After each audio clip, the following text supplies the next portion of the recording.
Cool. All right, let's get started. So, we will start with our weekly check-in, our nice little cuddle, as our little building relationships and things. This one's a little bit of a controversial question, and I always find it very interesting to ask. But it is, what is a popular food item that you dislike is the question. So the person answering that today is going to be Gavin. A popular food item that you dislike. Mushrooms.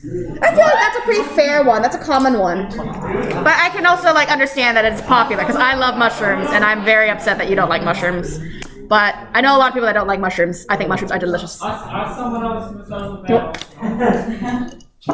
right. Okay, what about you?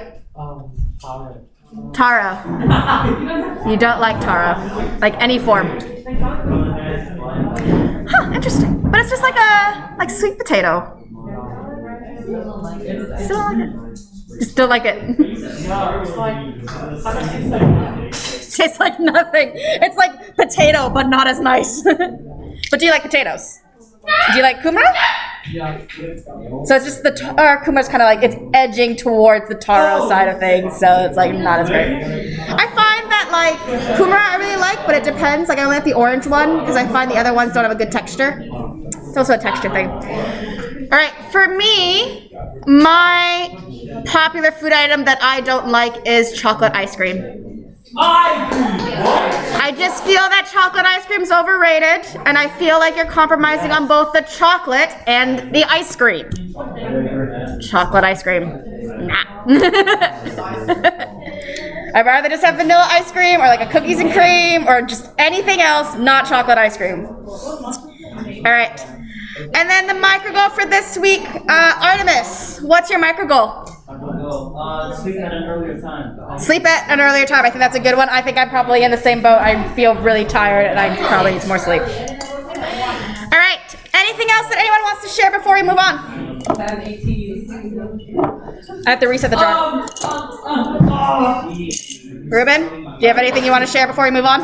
I think that the board committee should give us more details on the board because I have no idea what's going on. I'm going to be there from 7:30 to 11, but I don't know what's going on between that. You're listening to music and you're eating food.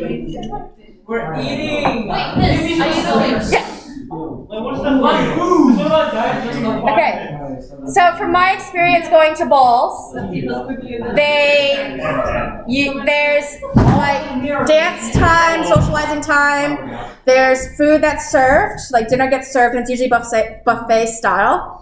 It should meet different dietary requirements, so there'll be labels on there of what's vegetarian and what has no red meat and stuff like that. And there's usually some sort of prize giving kind of component to most balls where they're king and queen, cutest couple, best dressed, that sort of stuff.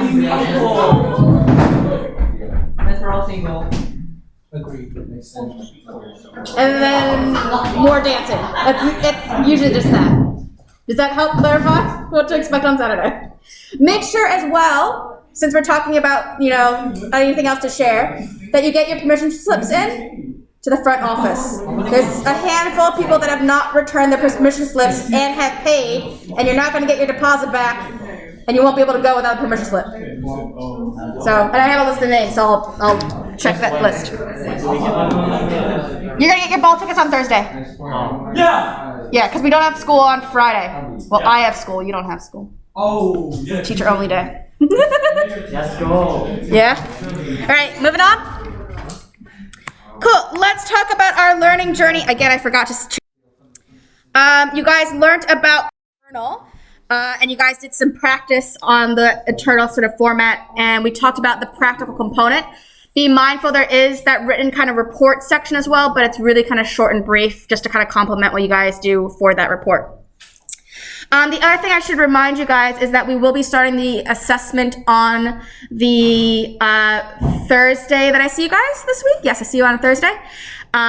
So keep in mind that with this assessment, and I told you guys this You only need to get one ionic compound at your goal grade to get the overall internal marked at that grade. So if you have one ionic compound that's at a merit and one that's at an excellence, I take the excellence. Cool? The first ionic compound we do on Thursday, we'll do the practical component on the Thursday. I have planned for you guys to also have the write-up if you need extra time in the following week of week 3. And then I think that's the Tuesday. And then the Thursday, I'll give you guys the second ionic compound.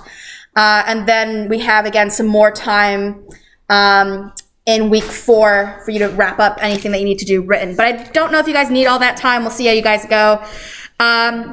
The other thing is when I give you guys the first ion, I will give you feedback for it, and I will let you know what the grade is for that. And if you guys are happy with the grade from that first ion, you don't need to then do the second ion because it's the higher of the two. And if you're happy with it, then we can just leave it. And then you can use the periods that the people are doing the second ionic compound as your tutorial time. Sound good? All right. Any questions? All right. So what I ionic compound and explaining how you found it. I think I also told you guys last week that you will be allowed to do the identification process in pairs, but the write-up needs to be done individually. So all the explanations and evaluation and whatnot needs to be done by yourself. So basically you just figure out what ionic compound you have together and then you move on and do the write-up by yourself. Anyway, weekly fakatoki that we have this week is koi koi te tui, kete kete te kaka, kuku te kereru. So the tui squawks, the kaka chatters, and the kereru coos. This also can be meant as it takes all kinds of people, and I think that's such a great kind of thing to think about when you guys have a practical-based assessment, because you're going to be working with somebody else who has different strengths and different weaknesses to you, and together you guys will be able to accomplish a lot more together. Teamwork is always a really important thing. All right. On that success criteria, we've covered everything. So basically all we're focusing on is giving you guys the practice to it.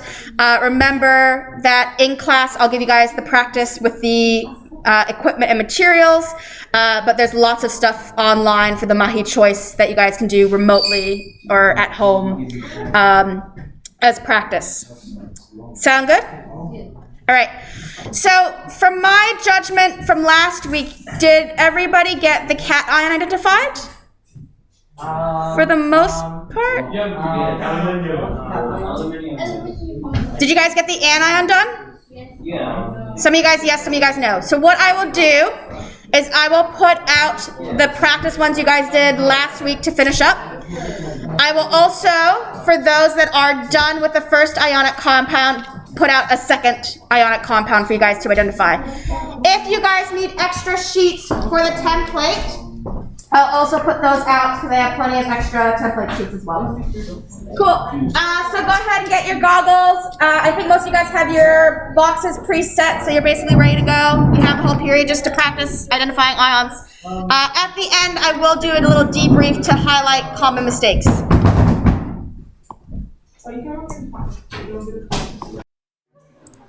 Cool. So, I just want to debrief about those ionic compounds that you guys identified, just to make sure that we catch some of the common mistakes that I see.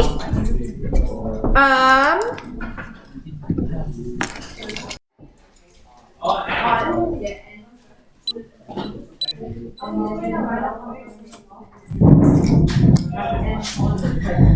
right, I won't do the full write-up because we're short on time, and also I don't think that's terribly useful. All right, I'll just talk about sample number 1 because some of you guys are still working on sample number 2. So sample number 1, oi, listen up. Going over some key common mistakes so you guys don't make them. All right. So, for sample number 1, you should have gotten the cation to be aluminium. And the anion for sample number 1 was chloride. So the first thing I want to point out to you guys to remember is you see this final sentence. It says, based off of this experiment, the unknown ionic compound in the solution is, you are taking the cation that you've identified and the anion you've identified, and that's the ionic compound. I see. So that was aluminium chloride. If you're not sure if you got the formula right, write down aluminium chloride on the side, so that way I can still give it to you. Are we okay with that so far? Now, I am not doing a full write-up. I'm just highlighting the common mistakes so you guys don't make them. Most of you guys were fine with the aluminium. Do be mindful when you guys are doing your identification tests to make sure that you are adding a good amount of excess to try to see if it's going to dissolve.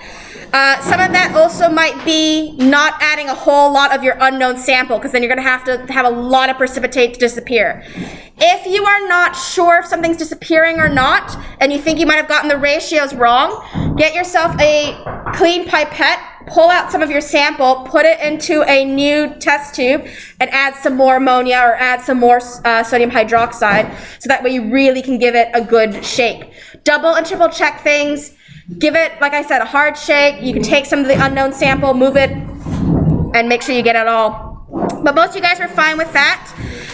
Do be careful when you see that 2 drops of ammonia and that precipitate forms. Remember, that precipitate is with the hydroxide, because the ammonia is a weak base.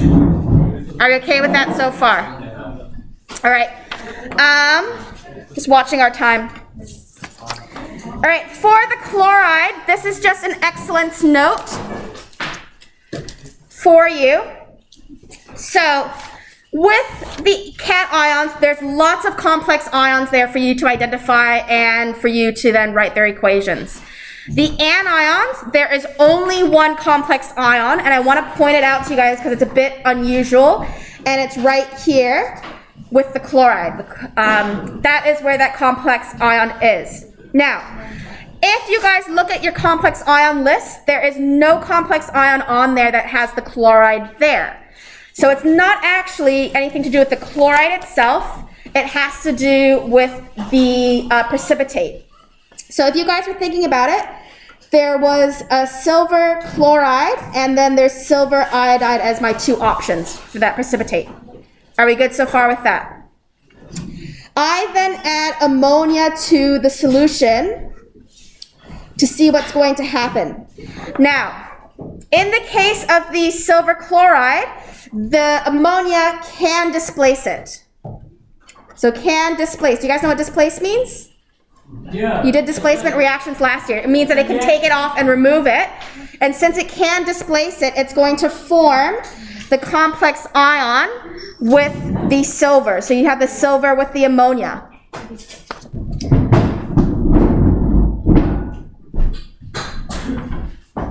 Sorry, that should be NH3, and that should be square brackets.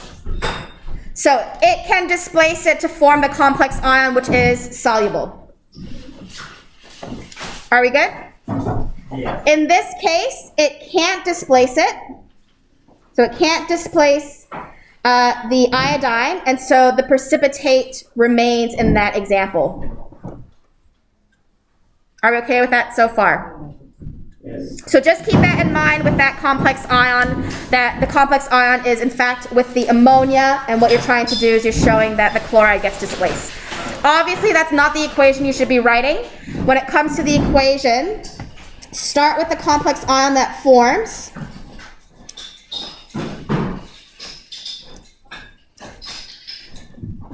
And work backwards.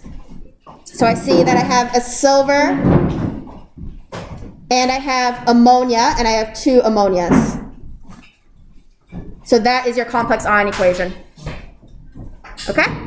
I'm just mindful of the time. If you guys still have test tubes that are sitting, I see back over there, Emma's group, I don't think you guys are cleaned up. So make sure you clean up before you leave.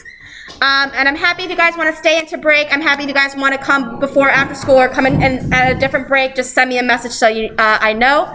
But there's 2 things I want to point out to you guys before we wrap up. If you guys look at the revision post that I've put onto Google Classroom, I have posted 2 things that I think will be really useful. Is it on here? All right, I think it's on here. Yes. So if you guys go to my Google site, I have this NZQA article linked, and that has annotated exemplars. Hopefully it actually opens. No, are we just gonna, maybe I'll link that better. Anyway, that was dumb. All right, I'm gonna link that better for you guys. Annotated exemplars for 91911. I'll fix that link. All right. So I recommend you guys have a look at the annotated exemplars for this standard, so you get an idea of the level of detail you need for your evaluation.